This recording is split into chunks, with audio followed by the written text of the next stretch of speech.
Blessed risings, good afternoon or good evening, depending on where in the world you are tapping in from. You got to keep in mind that Keep It P podcast is a global show.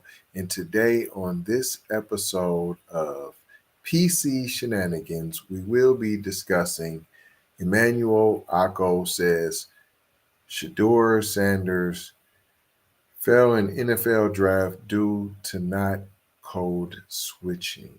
We'll be discussing that and more after these brief messages. FBA fixation. It's just that FBA fixation, y'all. Welcome back, y'all. The explanations for Shedeur Sanders falling in the 2025 NFL draft have varied from reasonable to completely nonsensical. You don't want to talk about what Trump said, do you? Do you want to talk about what Trump said? Did you see his tweet? I advise you to go check that out. So let's not talk about reasonable. Like for example, now, but they want to bring up this. Now, like for example, former Congressman Jamal Bowman, who predictably labeled uh, uh, labeled it as racist because he has no other ideals. Is that what it is, or is that really what it is? Trump just said what it is, but this is the real T he he he he he he he. We don't know this already. Is this really news? Is this really surprising? Is this shocking still to you? Is it? Is it? Look me in the eyeball and tell me that this is still news to you. You can't tell me that this is news to you.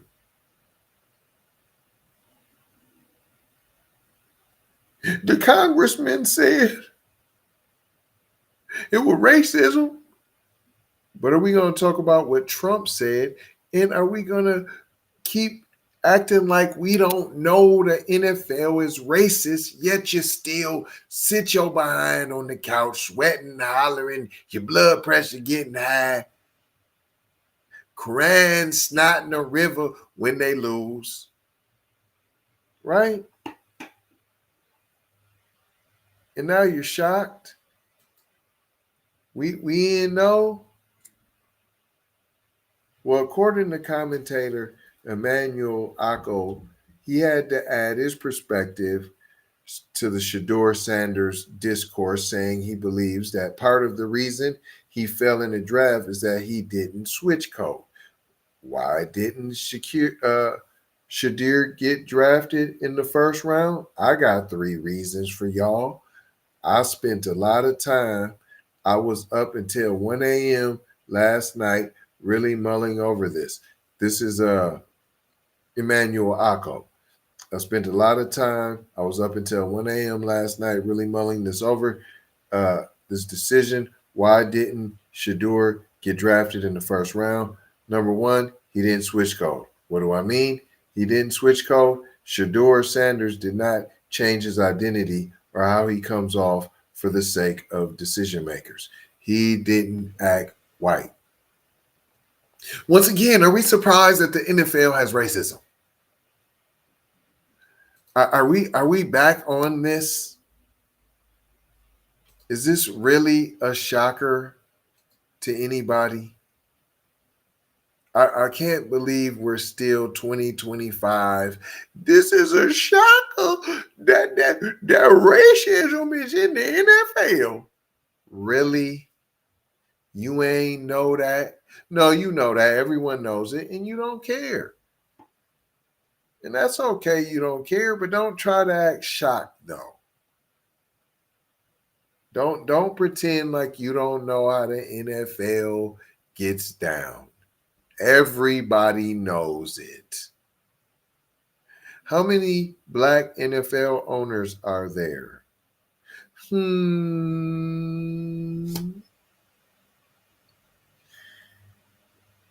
It carries on with Shedeur did not change his identity or how he comes off for the sake of the decision makers. And who are the decision makers in the the National Football League? Primarily non-minorities, primarily white people. He did not code switch. He stayed true to Shedeur. The problem is he didn't make himself more white, palatable to decision makers. He didn't do it. And in job interviews, you need to act white, whether it's the National Football League or any job interview. Oftentimes, it behooves you to act white and not like yourself and be more palatable to white people. Shedeur Sanders did not do that. Shedeur Sanders code switching almost certainly not to blame for fall. Here goes. I believe his name is Ian Miller. That's who wrote this. Ian Miller is a former award watching high school actor. Hold on. Is a former Ian Miller is a former award-watching high school actor, author, and long-suffering Dodgers fan. Everybody got to be so funny. He spends most of his time golfing, traveling, reading about World War I history, and trying to get the remote back from his doggy. This is who this guy is, buddy. Right? So this is who you're dealing with. So Ako did not blame racism for Sanders. See, he is saying that. He is alluding to that he didn't want to act white. He is saying that. But this is how daft they act, how dumb dum dum dum. This is that Neanderthal logic for you. This is that I refuse. This is almost that because everybody knows. And now you want to play stupid, but you know though. You definitely know. He didn't blame racism for Sanders falling out of the first round, but his explanation doesn't really stand up to scrutiny. It most certainly does, sir. For example, Cam Ward went first overall to the Tennessee Titans. Ward, who is black, okay, what's that mean?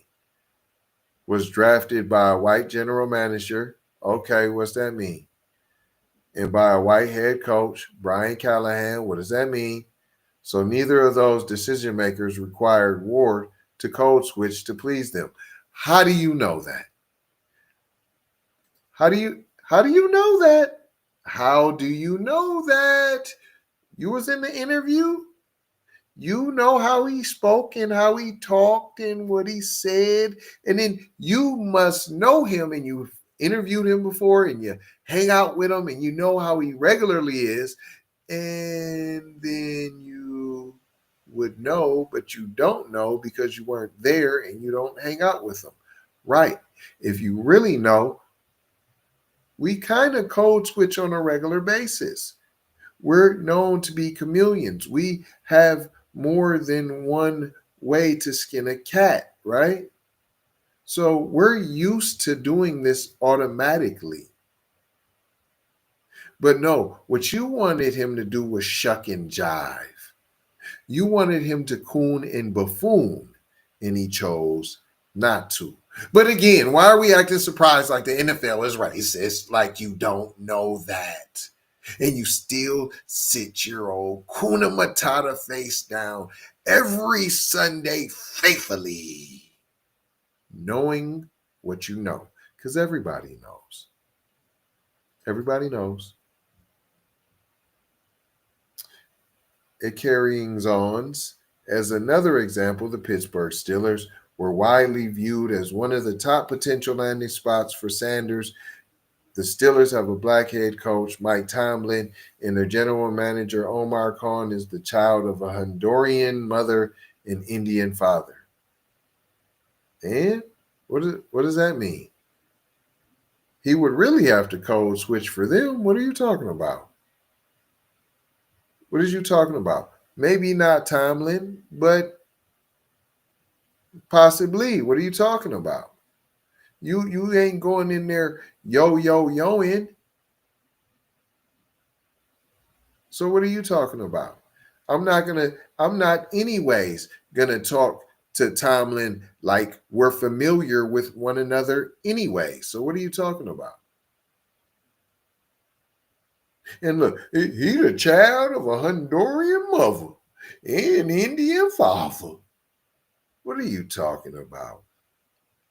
And then, so why would Sanders not code switching have been a problem for them, since neither of them is white? What? You don't even make sense. I just explained it though. Of course, there are also any number of black quarterbacks and position players currently in the league who are drafted by white decision makers. Well, I don't know. Were you in? I just can't understand this Neanderthal logic. You weren't in the room. You weren't there, so you don't know how the interview went. And then you don't have a baseline, because you don't hang out with none of them. So you wouldn't know. You wouldn't know. You're just making Neanderthal assumptions. But of course you would, because that's what y'all do. Carrying on. Maybe he failed just because NFL front office execs and head coaches didn't think he was talented enough to go in the first round. Then why was he predicted in the mock drafts? And even up until not too long ago, he was a top 10 prospective pick. Once again, let's not all pretend like we don't know the NFL is racist. If you want to mess around, but don't act like you're shocked. Don't be surprised. Don't do it. Or maybe they were concerned enough about intangibles to avoid drafting them. What intangibles are you referring to, sir? Are you saying he wasn't smart enough? Are you saying that he would get into trouble? Are you trying to say he's a thug and a criminal? Are those the intangibles you are referring to, sir? Carrying on. It almost certainly wasn't because he didn't act white enough. You just know whatever it was, it's not that. It can't be that, no matter what. And you, Ian, with all your golfing that you enjoy, and your traveling, and your reading about World War I history, you, sir, have just shown your Neanderthalness. And with that, I'm not going to hold you. I'm just going to mold you, fold you, and scold you about being off code. Going to leave you with 4 words, as we always do around this time. Subscribe for the vibe, like for the spike, comment your vomit, and share if you care about getting black empowerment everywhere. We're on all of the platforms: Apple, Spotify, YouTube, Twitter, Instagram, TikTok, Facebook, and Snapchat. Come and take a look. You might get hooked, but don't get shook by the fake Keep It P podcasts that are out there. Love, peace, blessings, and maloha. I gotta go ha for sure ha. You already know ha. Big Brother Light Bright, Supremo Might T. Signing off.